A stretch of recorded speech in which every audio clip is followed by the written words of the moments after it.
আসসালামু আলাইকুম। আমাদের এবারের বিষয় হলো কি, এসির ইনডোর থেকে পানি পড়ে কেন।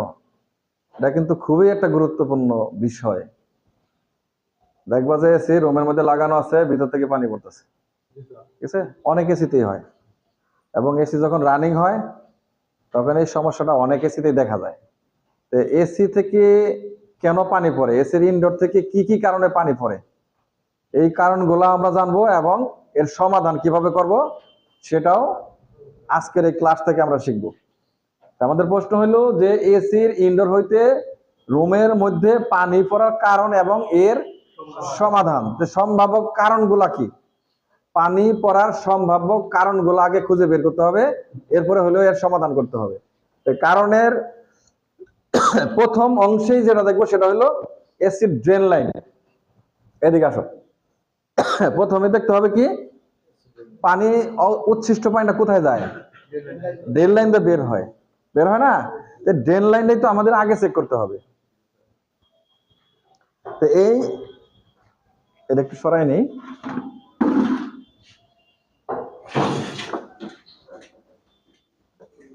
এই যে ড্রেন লাইন, ঠিক আছে? এই ড্রেন লাইন দিয়ে পানি যাবে কোথায়? পিছন দিক দিয়ে বের হয়ে যাবে। সর্বপ্রথমে কিন্তু আমরা চেক করব এসির হলো কি ড্রেন লাইন। এই ড্রেন লাইনের রাস্তাটা ক্লিয়ার আছে কিনা এটা আগে দেখতে হবে। আচ্ছা, ড্রেন লাইনের রাস্তা ক্লিয়ার এবং ড্রেন লাইন অনেক দূরত্বে টেনে নেওয়া এবং ড্রেন লাইন থেকে কোনো জারের মধ্যে বা ড্রামের মধ্যে পানি বাইপাস করা, এই কারণগুলার কিছু বাধা বিঘ্নের সৃষ্টি হয়, যার কারণে কিন্তু ওই ড্রেন লাইন দিয়ে এর মধ্যে দিয়ে পানি নিচে না গিয়ে পানিগুলা কি হয়, এই রুমের মধ্যে এই জায়গা দিয়ে এসির সাইড দিয়া এইখান দিয়া যখন রানার চলে ঘুরে তখন কুয়াশা ছিটা ছিটা পড়ে অথবা টুপ টুপ পানিগুলা পড়ে। ড্রেন লাইন যদি ক্লিয়ার থাকে তাহলে কিন্তু এই পানিটা পড়ে না, কিন্তু ড্রেন লাইন ক্লিয়ার থাকবে যদি এসির ভিতরে যে ইভাপোরেটর, ফিল্টার ইত্যাদি সবগুলা যদি ঝকঝকা পরিষ্কার থাকে, তাহলে ড্রেন লাইন ক্লিয়ার থাকবে, কোনো ময়লা থাকবে না। তাই আমরা ড্রেন লাইন ব্লকের কারণে পানি, উচ্ছিষ্ট পানি এদিক দিয়ে আসে কেন সেটা নিয়ে আগে আলোচনা করি, এরপরে আমি অন্য বিষয়ে যাব। তাই আমরা অনেক সময় এই রুমের মধ্যে যে এসি গুলা ফিটিং করি, সমান্তরালে এসি গুলো আমরা ফিটিং করি। ধরা যাক এখানে একটা ইনডোর আমরা ফিটিং করছি রুমের মধ্যে, এখানে একটা ইনডোর আমরা ফিটিং করলাম। এখন আমার বাইপাস ড্রেন লাইন, এটা আমরা এদিক দিয়ে নিচেও দিতে পারি, সোজা অন্য দিকে দিতে পারি, পিছন দিকেও দিতে পারি।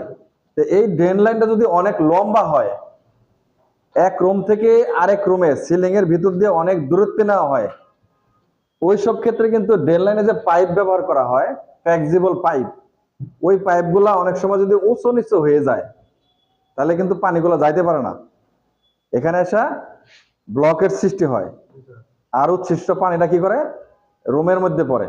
এটা হলো একটা কারণ। আরেকটা কারণ হচ্ছে অনেক সময় আমরা রুমের মধ্যে এসিতে কি করি, জার ব্যবহার করি, এরকম ড্রাম ব্যবহার করি, এরকম রুমের মধ্যে অনেকে দিয়ে রাখেন, পানি বের হওয়ার জায়গা নাই, এই জন্য রুমের মধ্যে এরকম পানির পাইপটা দিয়ে রাখে ড্রেন লাইনটা। তো এখানে দেখা যাচ্ছে এই পানির পাইপটা, পানি এখানে জমতে জমতে এই পাইপের মুখটা পর্যন্ত পানি আসা যায়, ঠিক আছে? এই পানির ড্রেনটার এই মুখটা পর্যন্ত পানিতে পূর্ণ হয়ে যায়। পূর্ণ হয়ে গেলে কিন্তু এই পানিটা আর এই ড্রেন লাইনটা বের হবে না। এটা দিয়ে কেন বের হবে না? বাতাস এই পাইপের মধ্যে আর ঢুকতে পারতেছে না। বাতাস ঢুকতে না পারার কারণে কিন্তু এদিকটা পানি কি করবে, এদিকটা গড়াবে, এই রুমের মধ্যে পড়বে। এটাও কিন্তু একটা কারণ।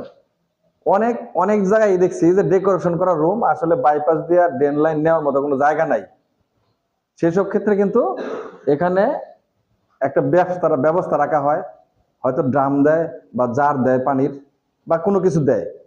আমরা দেখছি যে এটার কারণে কিন্তু পানি এখানে পড়তে পারে। অর্থাৎ আমাদের যে ড্রেন লাইনটা আছে, এই ড্রেন লাইনটা পরিপূর্ণ ক্লিয়ার এবং নিচের দিকে ডাউন থাকতে হবে, নিচের দিকে, এই নিচের দিকে এরকম ডাউন থাকতে হবে। কখনো এরকম এরকম অসমান উঁচু রাখা যাবে না, তাহলে কিন্তু পানিটা যাবে না। এটা হলো ড্রেন লাইনের কথা বলছি। অর্থাৎ উচ্ছিষ্ট যে পানিটা, সেই পানিটা এই ড্রেন লাইন দিয়ে বাইপাস হবে। যদি ড্রেন লাইনে কোনো বাধা না থাকে, তারপরেও ওপর দিয়া পানি কেন আসবে? তারপরে কিন্তু পানি আসে, কি কারণে আসে? এবার আমরা মূল অপশনে চলে যাব। আমরা কিন্তু ড্রেন লাইন শেষ করলাম। ড্রেন লাইন লেন্থই হোক, নিচে নামুক, পিছনটা যাক, আমাদের ড্রেন লাইন ক্লিয়ার, আমাদের পানি ড্রেন দিয়ে চলে যাবে যদি কোনো মানে বাধা না থাকে, ব্লক না থাকে। তো এখন আসি, আমাদের ড্রেন লাইন ক্লিয়ার আছে, আর কি কি কারণে এসির পানি বাইরে পড়তে পারে? তার প্রধান কারণগুলো এখন আমরা দেখাই। এই যে ফিল্টার আছে না, এটা কি ফিল্টার? অনেকে এসিতে দেখবেন যে ফিল্টার একদম পর্যাপ্ত ময়লা ভরে গেছে। এমন ময়লা ভরছে যে এই যে এখান থেকে কি করে, বাতাস কি করে, টানে না, এদিকে কি বাতাস ঢোকে, হ্যাঁ না? বাতাস ঢুইকা এটা ঘূর্ণায়মান হয়ে এই দিক দিয়ে বের হয়, এই ভেন্টিলেশন দা বের হয়।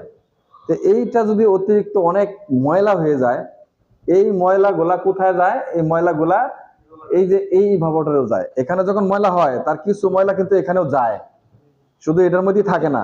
এটা তো ময়লা আটকায়, আটকানোর পরেও কিছু ময়লা কিন্তু এই ইভাপোরেটরের মধ্যে যায়, ঠিক আছে?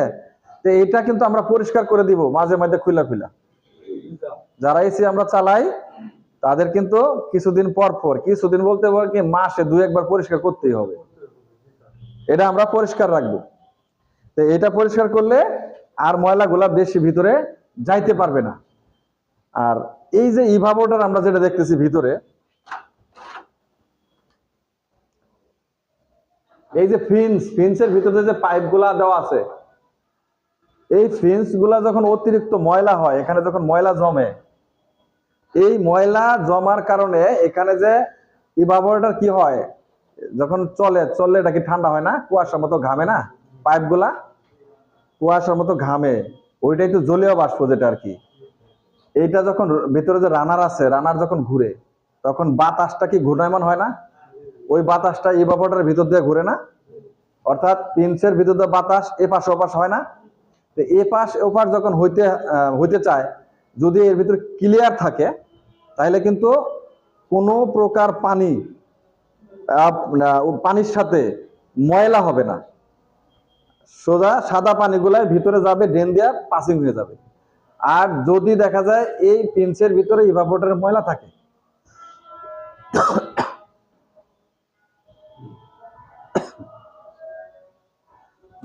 যদি দেখা যায়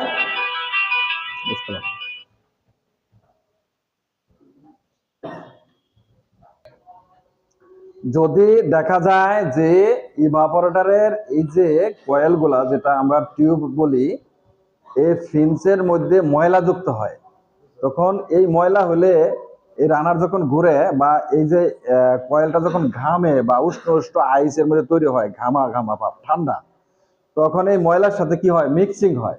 মিক্সিং হলে এই ময়লার পানিটা নিচে নামে। নিচে নামার পরে যে ড্রেন লাইন আমরা যেটা রাখছি, পানির ট্রে, এটা এর মধ্যে জমা হয়। এর মধ্যে জমা হলে এই পানিটা কি হয়, উচ্ছিষ্ট পানিটা এখানে আসে। এখানে আস্তে আস্তে কি হয়, আস্তে আস্তে এর ছিদ্রটা বন্ধ হয়, জমতে জমতে বন্ধ হয়, বা পানিটা যাইতে পারে না।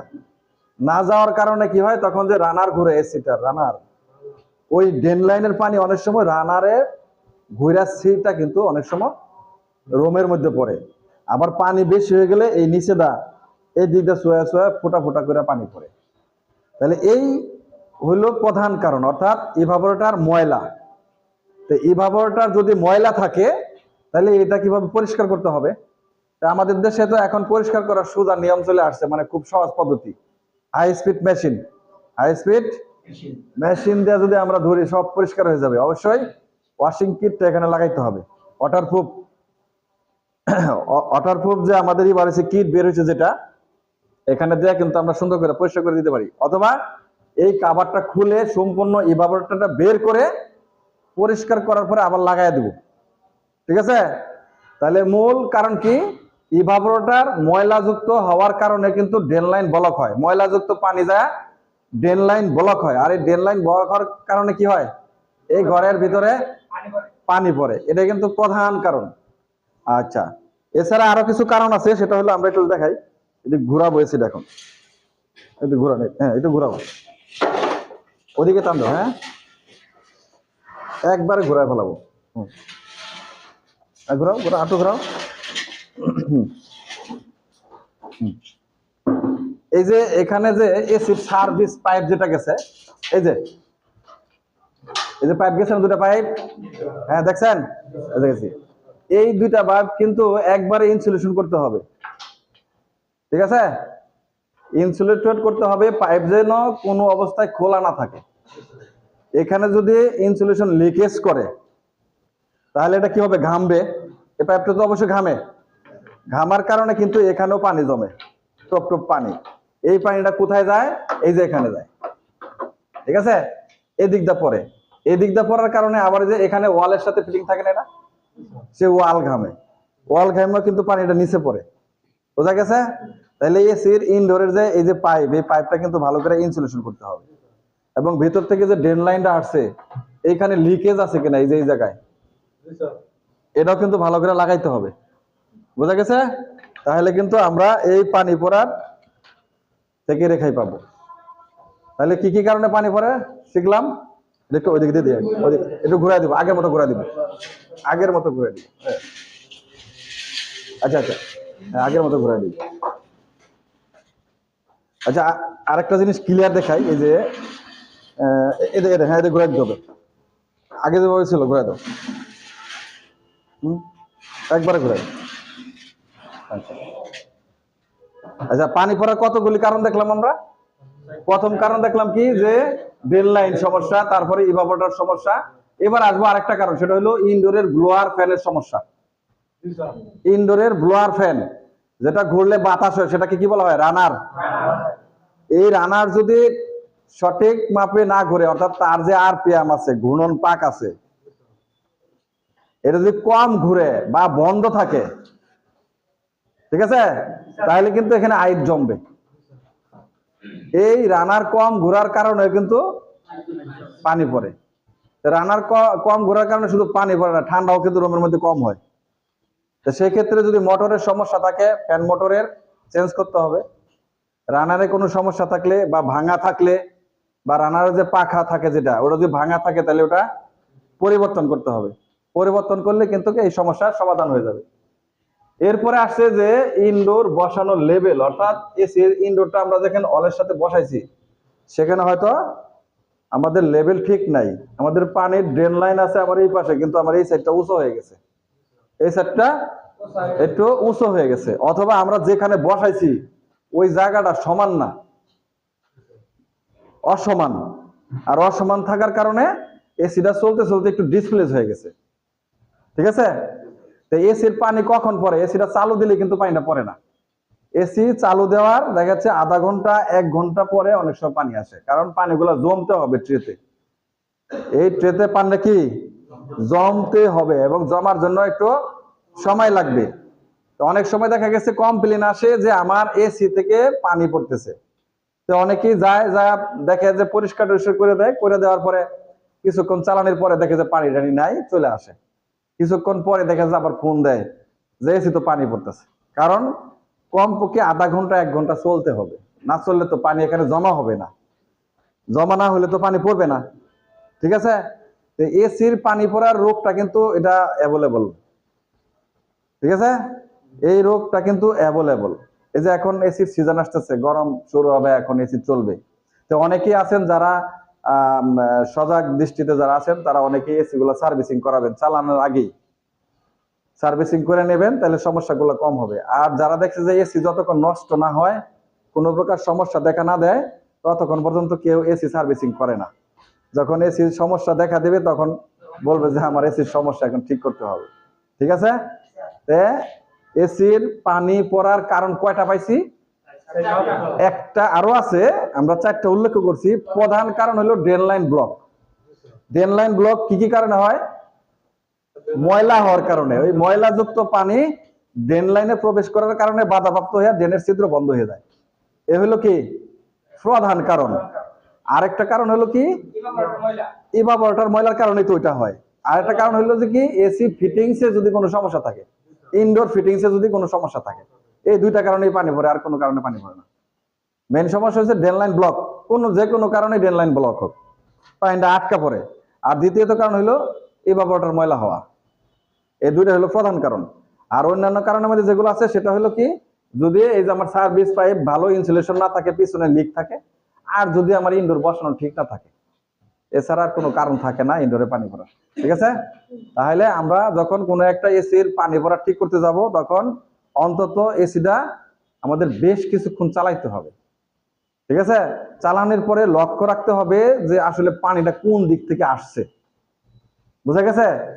তুমি যাই খুলে দেখলে যে পানি পড়তেছে, ঠিক করলেছে না, এসির পানিটা আসলে কি কারণে ভিতরে আসতেছে, ওইটাই তোমার আগে লক্ষ্য করতে হবে। সর্বপ্রথম তোমার ক্লিয়ার করতে হবে ড্রেন লাইন, তারপরে সার্ভিসিং করার পর তুমি এখন চালাইবা। ঠিক আছে? চালানোর পরে দরকার হয় যে বোতলে পানি রাখবা, মুখটা বন্ধ করো। ঠিক আছে? এই যে বোতলে পানি আছে না, এরকম করে রুমের মধ্যে এখন তোমার অনেকক্ষণ বসে থাকতে হবে। তুমি ইচ্ছা করলে তুমি এখান থেকে পানি দিতে পারো, এবার পানি দিতে পারো। বালতি দেন, ওখানে বালতি দেন, ওই যে ড্রেন লাইনে। এনে ধরো তোমার উপরে পড়বে না। তুমি এই যে এই ইভাপোরেটরের উপরে পানি দিতে পারো। ঠিক আছে? তুমি এখানে পানি দিয়া দেখতে পারো যে পানি তোমার এখানে পড়ে কিনা। দেখছো ড্রেন লাইনে পানি গেছে? আমরা একটু পানি দেই।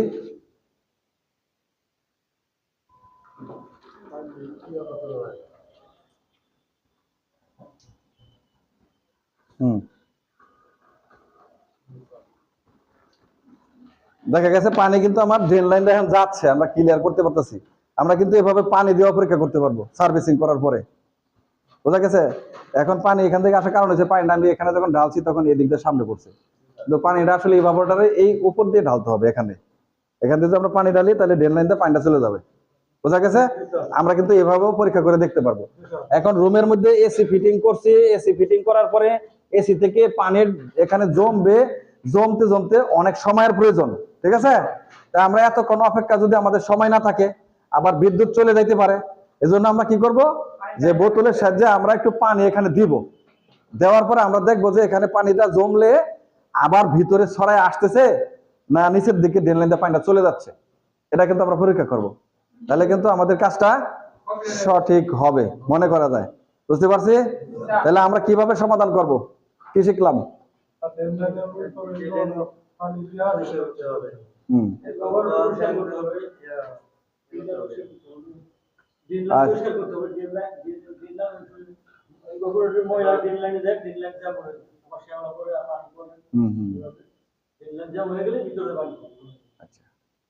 ঠিক আছে? আর কারোর প্রশ্ন আছে এই ব্যাপারে, কোনো কিছু জানার?